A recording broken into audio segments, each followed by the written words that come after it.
주옵소서. 오늘도 남녀전도회에 함께 하시고 더욱더 부흥되고 확장되게 하시고 더욱더 하나된 모습으로 교회 주축을 이루어나가는데 부족함이 없도록 도와주옵소서.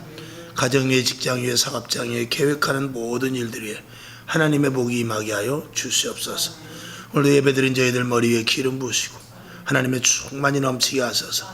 이 자리에 주의 영으로 가득하게 하여 주옵시고 모든 은혜 받는 시간 되게 하여 주시옵소서. 살아계신 예수님의 이름으로 축복하고 기도합나이다. 아멘.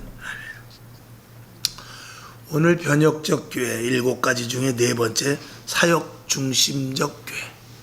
사역이라는 것은 하나님의 일하심을 말씀을 하고 있죠.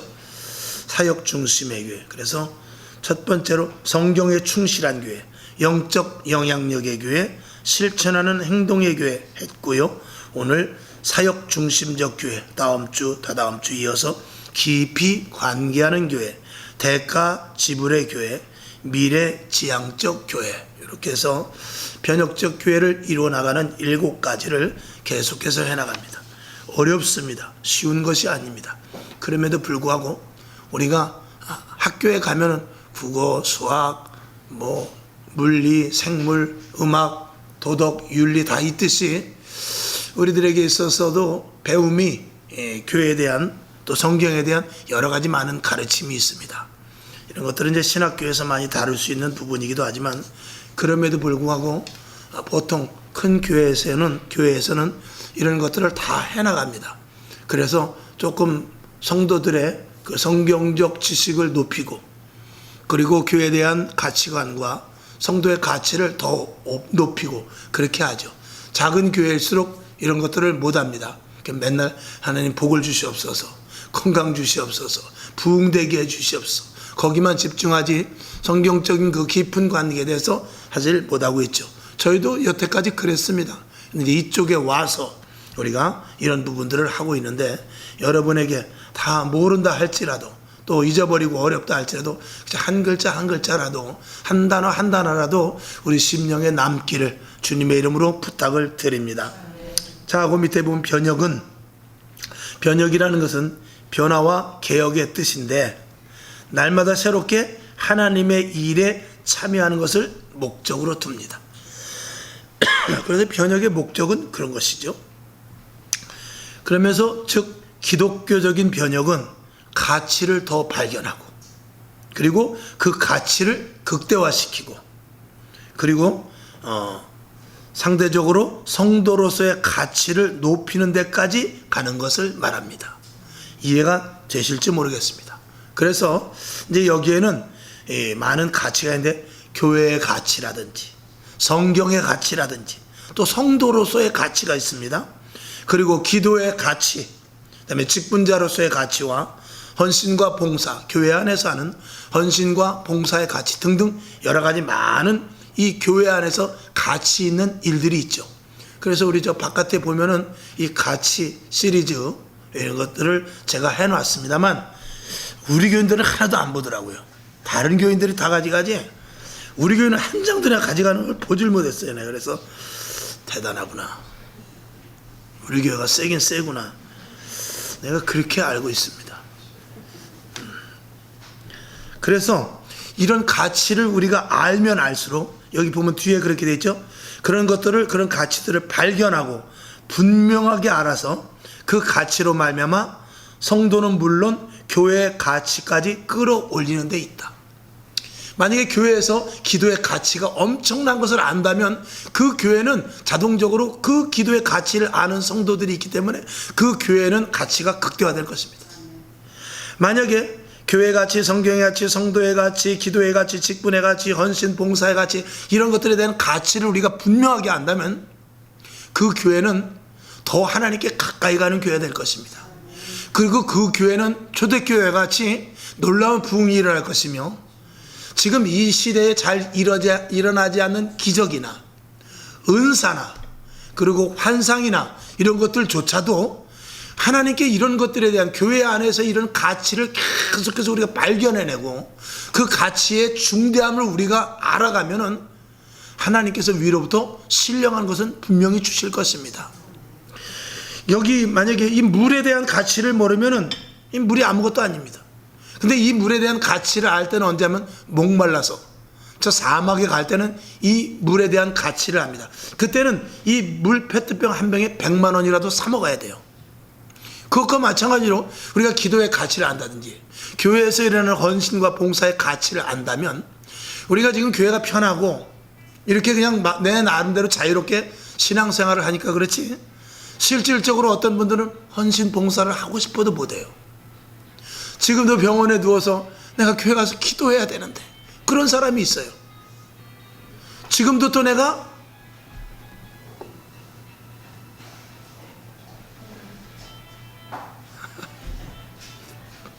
할렐루야.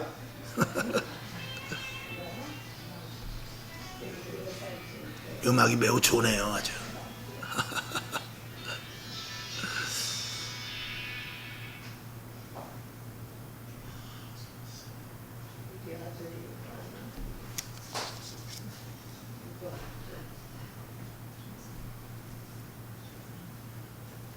찬송가 하나 합시다. 성경이 변치 않는 주님의 사랑과 214장 한 장 올리겠습니다. 네. 1절만 합니다. 1절만 변치 않는 주님의 사랑과 214장.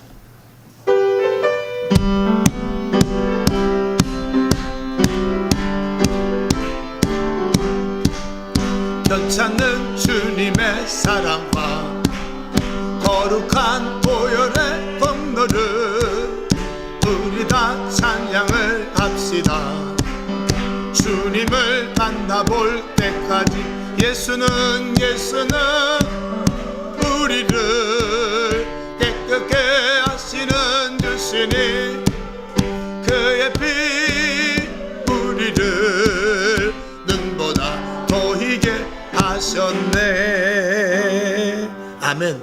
그래서 우리가 교회에서 일어나는 모든 일, 이 교회조차도 교회 가치를 알고 그리고 교회에서 일어나는 모든 일들에 대한 가치를 우리가 분명하게 안다면 이 교회에서 일어날 수 있는 일들은 정말 무한한 가치가 될 것입니다. 무한할 것입니다. 하나님께서 일하시는 것은 하나님이 보시기에 합당한 토양만 되면은 그러면 하나님께서는 엄청난 일을 하십니다. 우리가 기도할 때도 그렇지 않습니까? 기도 그냥 무조건 엎드린다고 하나님께서 우리의 기도 속에 확 임재하는 건 아니죠. 그러나 우리가 기도를 깊이 들어가서 방언으로 기도하고 또 집중하여 기도하고 또 그리고 내가 기도하는 소원과 제목이 있다든지 아니면 교회에 문제가 있다든지 여러 가지 또 나라 민족을 위해서 기도한다든지 그런 일들이 집중해서 들어가면서 그 어느 정점에 이르게 되면 하나님께서 우리에게 은혜를 내려주셔서 어루만지심도 있고 음성이 들려지기도 하고 또 그리고 하나님께서 나에게 주신 뜻이 무엇인지도 알게 되는 것이죠. 그러니까 우리가 하나님이 하실 일은 얼마든지 있습니다. 근데 그런 가치를 우리가 잘 별로 인식하지 않기 때문에 그렇죠. 우리가 기도에 대한 가치를 안다면 우리가 할 것은 기도밖에 없습니다. 우리가 헌신 봉사에 대한 가치를 안다면 우리는 헌신 봉사밖에 없습니다. 우리가 예배에 대한 가치를 안다면 우리는 날마다 예배 드리는데 생명을 걸 것입니다. 근데 그 가치를 우리가 잘 모르거든요. 그래서 변혁적 교회라는 것은 그런 가치를 날마다 재발견하고 그 가치에 대해서 내가 더 집중하고 그리고 그 가치가 온전히 100% 드러날 때까지 우리가 그 속으로 계속 들어가야 되는 것이죠. 그러니까 기도의 가치를 안 사람이 성경에 여러 사람이 있습니다만 다니엘과 같은 사람은 정말 그 기도의 가치를 알기 때문에 방해하는 일들이 있었지만 20하루를 계속해서 집중적으로 기도해서 위로부터 정말 신령한 예언의 말씀을 듣게 되죠. 사도 바울도 그렇고 베드로도 그렇고 하나님께 간구하면 반드시 이루어진다는 걸 알기 때문에 오히려 그 안에서 찬양을 하고 기도를 했더니 옥문이 열려지는 놀라운 역사가 있었던 것입니다. 그러니까 우리가 여기 오늘 뭐 써있기는 교회의 가치, 성경의 가치, 성도의 가치, 기도의 가치, 직분의 가치, 헌신과 봉사의 가치가 있습니다만 여러 가지 더 많은 가치가 있죠. 예배의 가치라든지 뭐 등등 여러 가지 더 있을 수 있습니다. 그런 가치를 저와 여러분이 분명히 알면 알수록 하나님과의 우리와의 관계는 깊어지고 신앙과 믿음, 이 신앙생활이 얼마나 귀한 것이며 이 교회라는 것이 이 땅에 있어서 얼마나 존귀한 존재이며 한 걸음 더 나가서 내가 예수를 믿는다는 이 자체가 어마어마한 사건이라는 것을 알게 되는 것입니다.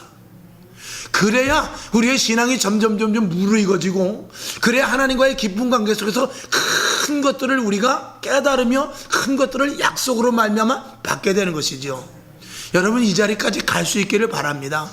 신앙에 많은 간증을 하러 다니시는 분들 보면 그런 깊은 하나님과의 관계 속에서 교회 안의 신앙생활의 가치를 알기 때문에 생명을 거기다 거는 것이죠. 예배에 생명을 걸고, 기도에 생명을 걸고, 헌신 봉사에 생명을 걸고, 물질에 대한 헌금에 대한 가치, 예배에 대한 가치, 여기에 생명을 거는 것입니다. 왜? 내 생명보다도 그게 더 귀하기 때문에. 그러면 하나님께서는 그 가치를 인정하는 자에게는 하나님께서 그냥 두시지 않죠. 여러분, 우리가 식당에 가서 밥을 한 그릇 먹어도 사장님 김밥 정말 맛있습니다. 딴 집 거보다 제가 볼 때는요 100배는 맛있는 것 같아요. 그러면은요 김밥을 싸다가 참치김밥을 싸면 참치를 좀 더 넣어줄 거예요. 안 그러겠어요? 소세지도 넣다가 한 줄 더 넣자, 그러지 않겠어요? 왜? 그 사람의 가치만 알아줘도요 그 사람이 벌써 하는 게 틀립니다. 하물며 하나님의 일에 신앙생활하는 데서 그 가치를 자꾸 내가 알아가며 그 가치를 자꾸 높여드린다면 하나님이 가만히 계시겠습니까? 우리가 부모에게만 효도해도 부모의 주머니에 있는 것이 나옵니다. 그것과 마찬가지로 저와 여러분 자꾸 이 하나님, 예수님, 성령님, 그리고 신앙생활의 이 가치를 여러분들이 스스로 좀 찾아야 돼요. 그래서 도대체 성경 속에 뭐가 있길래 성경에 미쳐 있는가? 아니 왜 기도를 그렇게 소리질러 하는가? 나도 소리 안 나오지만 한번 소리질러 보자. 그래, 나도 성경을 볼 때마다 졸렸지만 내가 꼬집어 가면서라도 하루에 1시간씩해서 한번, 올 1년은 한번 내가 5번을 읽으랴 하는 이런 어떤 그 가치를 하나님 보시기에 그 보여주는 가치를 좀 이렇게 들여봐야, 그래야 하나님도 일하시지 않겠냐 말이죠. 나 오늘 몸이 안 좋아서 교회 못 가요. 오늘은 좀 피곤한데 기도 오늘 못 하겠습니다. 뭐 등등. 오늘 제가 저 안내위원인데요. 오늘 제가 좀 늦을 것 같아요. 죄송해요. 갑자기 오다 뭔 일 있어가지고요. 죄송해요. 늦을 것 같아요. 오늘 안내위원 좀 다른 분 좀 세워주세요. 만약에 이런다면 하나님께서도 거기에 대해서만큼밖에 하나님의 권세와 능력과 응답이 나타날 수 없는 것이죠. 여러분, 그래서 신앙생활은 이 가치관이 중요한 것입니다. 이 가치를 얼마만큼 내가 존중하고 하나님에 대한, 그리고 그 가치에 대해서 내가 관심을 갖느냐에 따라 우리의 신앙과 믿음은 자라나고 거기에 대한 축복도 있는 것이죠. 지금 이 시대에 보면은 예전과 다른 것이, 가장 확연하게 다른 것이 뭐냐면, 지금 뭐 인터넷 같은 데면 뭐로 11조를 하느냐, 또 뭔 기도를 그렇게 하느냐, 새벽 예배 뭘 그렇게 드리느냐, 금요철야 간단하게 해라, 설교 기르면은 안 됩니다 등등, 이런 것들을 자꾸 지금 인터넷이나 이런 데서 말하고 있어요. 그게 다 누구의 계략입니까? 마귀가 우리를 복받지 못하게 하는 것입니다. 그래서 자꾸 예배에, 설교에, 기도에, 이 부르짖음에, 새벽 예배, 이런 것들의 가치를 자꾸 떨어뜨리는 거예요. 근데 그것도 모르고 그냥 육신이 조금 편하다고 헬렐레 해가지고 거기에 맞춰가지고 목사님 우리 설교 길어요 이런다든지, 목사님 우리 교회 너무가 기도가 많아요, 목사님 우리 예배 좀 줄이면 안 될까요? 저는요 새벽 예배는 죽어도 못 나와요, 이해해 주세요. 이런다면은 그 사람은 하나님과의 관계 속에서 어떠한 일도 바랄 수 없습니다. 왜? 하나님을 무시하는데 하나님이 무슨 일을 하겠어요? 하나님은 매우 인격적인 분입니다. 여러분에게 이 교회 신앙생활에 대한 가치를 이 세상의 어떤 것보다 위에 놓을 수 있기를 주님의 이름으로 축원합니다. 아멘. 이건 신앙생활하는 데 있어서 중요하고, 저와 여러분이 그렇게 가치를 가질 때 세상 사람들이 우리를 보고 야 교회가 뭐하는 데인데 저러냐, 신앙생활을 저렇게 하는 건가? 라고 의문을 가지면서 우리들에게 관심을 갖게 되는 것입니다. 제가 늘 드리는 말씀이 있습니다만, 술 한잔 하지, 요즘은 목사 장로들도 다 술 한잔 안 되더라. 그러면 그까짓 거 뭐 그래 내가 한 잔만 하지, 그렇다고 뭐 지옥 가는 것도 아닌데 라고 한 잔을 먹으면 친구들이 그래 너는 세련된 장로다, 아주 시대적으로 정말 너는 아주 현대적인 집사다, 이렇게 말할 수 있습니다. 그러나 거기에 마귀의 계략이 있는 것이고 결국 하나님은 아무 일도 하실 수 없는 그런 곳으로 가게 되는 것입니다. 하나님의 일에 대하여, 신앙생활에 대해서 자꾸 극대화시키고 거기에 가치를 두는 게, 이게 변혁적 교회의 특징인 것입니다. 할렐루야. 그래서 오늘 이 사명 중심적 교회, 이것에 대해서 오늘 말씀을 드리고자 합니다. 그래서 네 번째로 넘어가서 사역 중심적 교회, 사역 중심적 교회 놓고, 교회가 예배만 드리는 곳으로 생각한다면 예배당만 있으면 됩니다. 그런데 교회는 하나님의 사역을 감당하는 부분을 놓쳐서는 안 됩니다. 이제 여기에 더 한 걸음 더 나가서, 여기 적어놓지는 않습니다만, 교회가 예배만 만약에 단순히 드리는 곳이라면 우리는 여기서 예배만 잘 드리면 돼요. 근데 교회는 그렇지 않습니다. 하나님의 일을 해야 되는데, 그 조금 전에 말씀을 드린 대로 그 신앙생활의 가치를 계속해서 극대화시키는 일을 우리는 예배와 더불어 해나가야 돼요. 그래서 그것 중에 중요한 것이 뭐냐면, 이 교회 안에서 서로 하나가 되어서 예배를 드려야 되고, 하나가 되어서 기도를 해야 되고, 하나님의 일을 감당하는데 한 몸 한 뜻이 되어서 할 수 있어야 돼요. 교회는 절대 이게 분열은 안 됩니다. 교회는 반드시 하나가 되어야 돼요. 그래서 하나가 되는 속에서 예배 드려야 되고, 하나가 되는 속에서 기도해야 되고, 한 뜻을 가지고 이 교회 안에서 어떤 신앙생활을 도모해 나가야 되는 것이죠. 그래서 예배를 드린다 할지라도 우리는 한 하나님께 한 마음으로, 내 안에 한 주님이 계셔서 한 성령의 인도하심에 따라 예배를 드려야 이게 진짜 예배가 되는 것이죠. 그것을 이제 말씀을 하는 것이죠. 자, 예수님의 몸된 교회는 세 가지가 함유되어 있어야 된다. 우리 교회는 세 가지가 함유되어 있어야 되는데 그 세 가지는 공유적이며 관계적이며 유기적이어야 된다. 이거는 다 하나됨을 이야기하고 있습니다. 그 밑에 보면 즉 함께 연합 하나됨의 교회가 되어야 됩니다. 그래서 이 공유적이라는 것은 서로 간의 마음을 통해야 돼요. 이 교회는 세상과 달리, 세상은 경쟁체제입니다. 똑같은 학원을 다녀도, 똑같은 의자에 앉아서, 똑같은 시간에 똑같은 칠판을 보고 똑같은 선생님의 말을 듣지만 그들의 길은 다 틀립니다. 그래서 그들은 경쟁 구도 속에서 자기의 할 일을 해나가는 것입니다. 그러나 교회는 그렇지 않습니다. 같은 일을 도모하기 위해서입니다. 오직 하나님께 영광이 되는 일이요, 그리고 교회의 부흥이요, 그리고 주님이 기뻐하시는 교회를 세워나가는 그런 목적이고, 성도로서 항상 거룩함에, 그리고 이제 통괄적으로 보았을 때 자꾸 그런 신앙생활의 가치를 알아가는 데까지 가야 되는데, 그런 일들에서 서로 함께 공유되어야 되는 것입니다.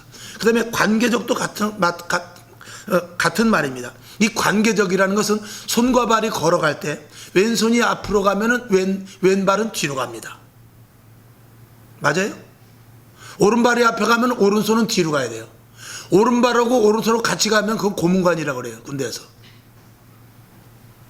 그렇게 하는 사람은 없습니다. 왼발, 뭘 또 해보려고 그래, 그거를. 아이고.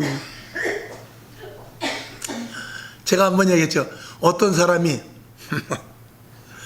그 꼬마가 그랬대, 할아버지한테. 할아버지가 수염이 이렇게 있으니까.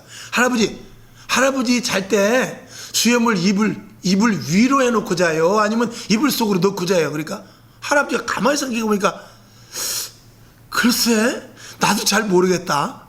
그리고 이제 그날 밤 할아버지가 잠을 자는데 이불을 수염 위에다 덮으니까 굉장히 이상하더라는 거예요. 그래서 수염을 또 내놔 보니까, 이것도 이상하더라는 거예요. 그걸 그전엔 모르고 그냥 잤는데, 그걸 신경 쓰다 보니까 내놔도 불편하고 덮고 자도 불편하다. 그런 건 신경 쓸 일이 아니에요. 가만히 있으면 왼발이 앞으로 나갈 땐 왼손은 뒤로 가게 돼 있어요. 자, 뭔 얘기하나 그렇게 되나. 그렇게 관계적으로 돼 있습니다, 몸이. 교회 안에서도 마찬가지입니다. 똑같은 일을 하지만 다른 일을 하지만 같은 일이 되는 것이죠. 이게 관계적인 일입니다. 서로 피차 간의 관계가 있는 것이죠. 한쪽에서 청소를 하면 한쪽에서는 밥을 합니다. 이제 이거 마찬가지. 한쪽에서는 성가대 연습을 하고 한쪽에서는 또 안내위원을 열심히 하고 또 기도 준비하고, 이런 것들이 다 다르지만 관계적으로 해서 하나님이 예배를 위해서 하듯이 이런 것들은 이제 관계적이라고 할 수 있고, 이 유기적인 것은 반응이에요. 반응.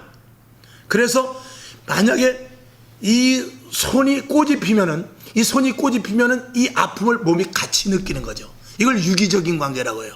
그래서 배가 고프면은 손목까지 힘이 없어져요. 배가 부르면 발목까지 힘이 생깁니다. 이런 것들이 서로 관계된 유기적인 관계라고 하는데, 교회 안에서도 마찬가지입니다. 예배를 여러 가지 형편과 사정으로 나오지 못하는 분이 있으면 그를 질타하고 왜 그러지가 아니라 그를 위해서 기도해 줄 수 있어야 돼요. 그리고 문제가 있어서 정말 눈물을 흘리면은 그를 위해서 내가 오늘 하루 금식해 줄까? 이렇게 옆에 말할 수 있는 게 이게 유기적인 관계입니다. 이게 교회죠. 세상은 다릅니다. 세상은 그 사람이 아프다 그러면 기회다. 이번에 김하성 그 야구 선수로 보니까, 김하성이는 그 다른 선수가 빠지는 바람에 그 대타로 올라와가지고 지금 펄펄 날르고 있어요. 그 사람 때문에 그렇죠. 그 연예계 같은 데 보면 그런 경우가 많더만요. 그 연극 혹은 또 뭐 탤런트 가수 그래가지고 땜빵으로 나왔다가 그냥 히트 치는 사람들 있잖아요. 세상은 그렇게 남이 안 돼야 내가 되지만 교회는 그렇지 않습니다. 교회는 손과 발, 눈과 귀, 이 서로 조화가 맞듯이, 그리고 서로 아픔을 같이 하듯이 이런 것들을 이제 유기적인 관계라고 그래요. 그래서 그런 유기적인 관계를 가지고 함께 되고 연합되고 하나됨, 이것이 교회에서는 굉장히 중요하다. 그러니까 예배를 왜 드리느냐? 하나 되기 위해서예요. 기도를 왜 하느냐? 하나 되기 위해서예요. 우리가 또 헌신봉사를 왜 하느냐? 하나 되기 위한 것이거든요. 근데 이런 모든 것들이 이 교회 안에서 이게 다 사역이거든요. 이런 사역 중심으로 가는 교회는 하나님의 능력과 권능으로 말미암은 교회가 될 수밖에 없다라는 것이죠.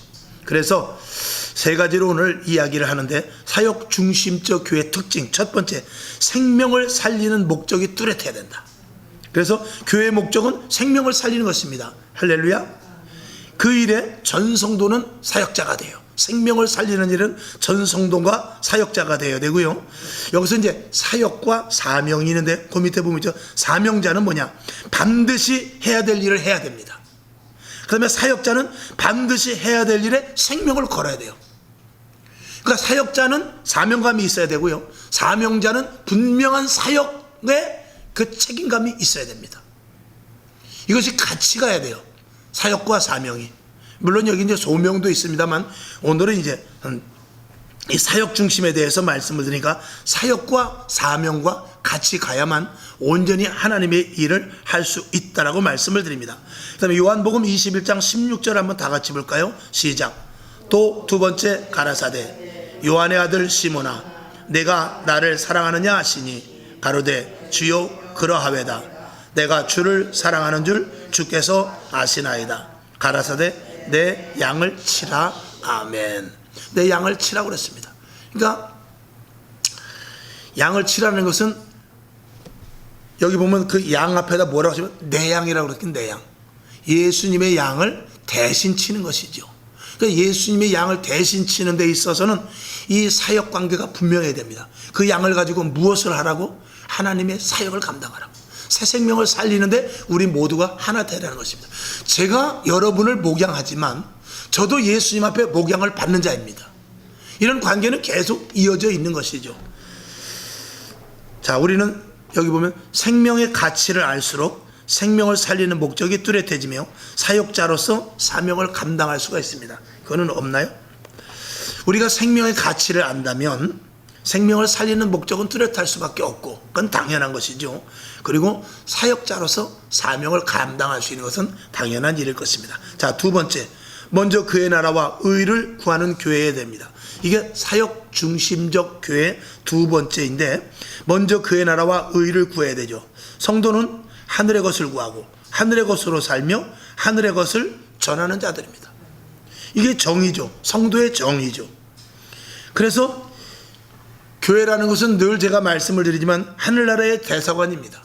하늘나라의 대사관이고, 이 공급은 하늘에서부터 받죠. 그게 교회입니다. 그래서 교회를 광야라고 그러거든요. 광야는 그 땅에 아무것도 없습니다. 풀 한 포기도 없어요. 근데 어디서부터 주냐? 위로부터, 하늘로부터 만나와, 그리고 또 동풍을 불어서 메추라기가 오게 하고, 그리고 돌, 그 정말 척박한 가운데서 반석을 터뜨려서 돌을 터뜨려서 물이 나게 하죠. 생수가 나게 하죠. 그것과 마찬가지로 교회는 위로부터 공급하여 주시는 것으로 움직여지는 것이 교회다. 그러니까 하나님의 말씀에 철저해야 된다는 것이죠. 그래서 하나님의 뜻이 무엇인지 우리가 알아야 되고요. 하나님의 것을 우리가 구할 수 있어야 되며 신령한 것으로 살 수 있어야 된다고 말씀을 하는 것이죠. 교회가 힘이 없고 무시당하는 것은 그의 나라와 그의 의를 구하지 않고 세상 것에 우선을 두기 때문이다. 이건 분명한 이야기죠. 그래서 사도행전 2장 42절 43절을 볼까요? 시작. 저희가 사도의 가르침을 받아 서로 교제하며 떡을 떼며 기도하기를 전혀 힘쓰니라 사람마다 두려워하는데 사도들로 인하여 기사와 표적이 많이 나타나니 아멘. 여기 이 사도행전 오늘 2장 42절 43절의 이 초대교회는 오직 하늘의 것으로만 사용됐던 교회입니다. 그러니까 그 교회에서 일어나는 모든 일들은 세상에서 일어나는 일이 아니라 이건 하나님이 분명히 하신 일들로만 그 교회 안에서 계속해서 일어났던 것이죠. 그러니까 사람들이 깜짝깜짝 놀래고 그리고 날마다 새로운 것을 보게 되니까 사람들이 구름대와 같이 몰려들어 제자의 수가 5,000명이나 되는 5,000명씩이나 늘어나는 놀라운 일들이 일어나게 되는 것이죠. 오늘도 우리 교회에서 병든 자가 매일 고쳐지고 환상이 보여지고 꿈꾸는 자가 있으며 예언을 하고 정말 놀라운 일들이 일어나면 구름대와 같이 오게 될 줄로 믿습니다. 근데 시대가 너무 악해가지고 그런 일들을 내릴 만한 이 토양이 되질 않아요. 이 토양이 되지 않는 이런 속에서 우리는 자꾸 날마다 내 자신을 깨끗하고 정결하게 해서 하나님이 내 토양, 이 땅에서 내 육신의 땅에서 역사하실 수 있도록 날마다 죄를 회개하고 날마다 정결하고 깨끗한 신부와 같이 사는 것이 매우 중요하다라고 말씀을 드릴 수 있습니다. 그러기 위해서 하나님 내가 어떻게 무엇을 해야 될지에 대해서 날마다 구하는, 그래서 먼저 그의 나라와 그의 의를 구하는 데 있어서 집중해야 될 줄로 믿습니다. 그 다음에 사역 중심적 교회 세 번째, 예수님의 십자가와 부활의 증거가 나타나는 교회가 되어야 되죠. 그것은 여기 보면 사도들의 복음 주제는 다른 것이 아니었습니다. 오직 십자가의 예수와 부활의 예수와 그리고 성령 받으라, 이 세 가지였습니다. 물론 재림에 대해 다시 오실 예수에 대해서도 말씀했습니다만 이미 성령을 받으면 이런 것들은 다 기정사실화 되는 것이죠. 그리고 십자가로 날마다 죽고 부활로 날마다 새로워지며 성령으로 사단의 세력을 이긴 교회가 이 사도행전 초대교회죠.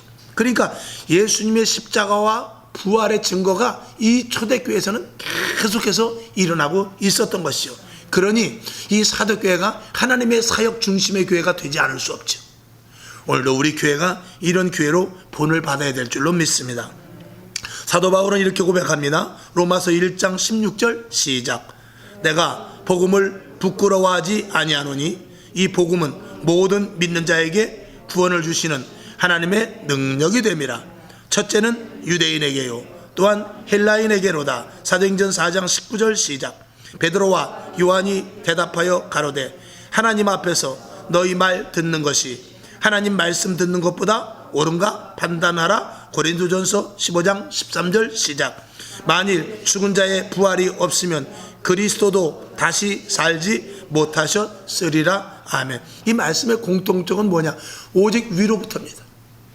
오직 하늘로부터고 하나님으로부터, 그리고 예수, 성령, 십자가, 부활, 이거밖에는 이 성경 구절에 들어가 있질 않아요. 사도행전은 거의 다 그런 내용만 있습니다. 사도행전을 우리가 읽다 보면 오직 하늘로부터 주시는 일들로 말미암아 역사가 일어나는 교회를 기록한 것이죠. 그 이면에는 성령의 강력한 역사가 있었고, 그리고 그들은 날마다 예수로 죽고 그리고 다시 예수 부활로 살며 성령의 의존하여 살았던 자들인 것입니다. 지금도 그런 교회만 된다면 초대교회 같이 놀라운 부흥의 역사가 있을 줄로 믿습니다.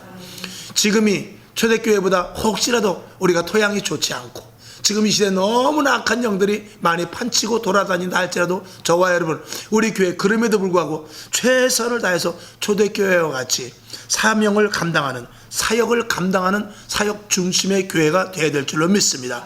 하나님이 기뻐하시는 일, 하나님의 사역을 감당하는 그런 교회가 저와 여러분이 될 수 있도록 최선을 다해야 될 것입니다.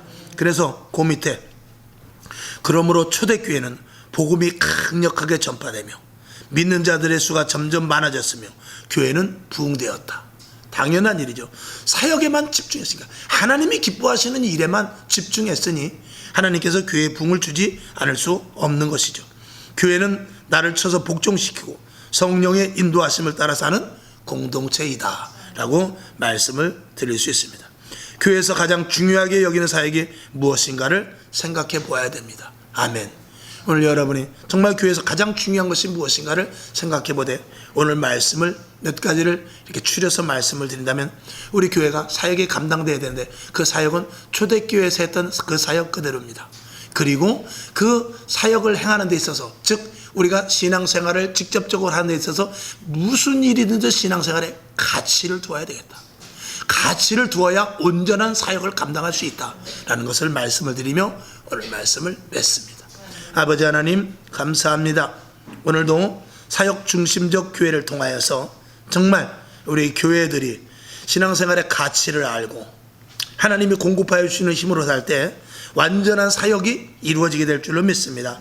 우리는 우리 교회 사는 모든 일들이 세상 사람들이 좋아하는 그저 변질된 교회가 아니라 직접적인 초대교회 같은 원형의 교회와 같이 하나님의 일을 능히 감당하는 교회가 되게 해서 하나님 사역 중심적 교회가 될 때 하나님 기적이 나타나고 표적이 나타나며 이적이 일어나게 하여 주옵시고, 날마다 하나님이 하시는 일들이 분명하게 드러내고 또 우리가 신앙생활하면서 날마다 가치를 둘 때 하나님이 우리를 통하여 많은 일을 행하게 하실 줄로 믿습니다. 믿고 감사드리오며 살아계신 예수님의 이름으로 기도하옵나이다. 아멘. 주기도만 하고 하나님 가치를 두게 하시고 그 가치를 알 때 하나님께서 우리 사역에 불이 붙어지게 해주실 줄로 믿습니다. 이렇게 기도하고 일어나시기를 바랍니다. 하늘에 계신 우리 아버지여, 이름이 거룩히 여김을 받으시오며 나라의 임하옵시며 뜻이 하늘에서 이룬 것 같이 땅에서도 이루어지이다. 오늘날 우리에게 일용할 양식을 주옵시고 우리가 우리에게 죄진 자를 사하여 준 것 같이 우리 죄를 사하여 주옵시고 우리를 시험에 들게 하지 마옵시고 다만 악에서 구하옵소서. 대개 나라와 권세와 영광이 아버지께 영원히 있사옵나이다. 아멘. 하나님 아버지, 우리 교회가 변혁적 교회로서 사역 중심적 교회가 되기를 원합니다. 그러기 위해서는 신앙생활 하나하나에 가치를 두어야 되겠고 오직 예수 그리스도의 십자가, 예수 그리스도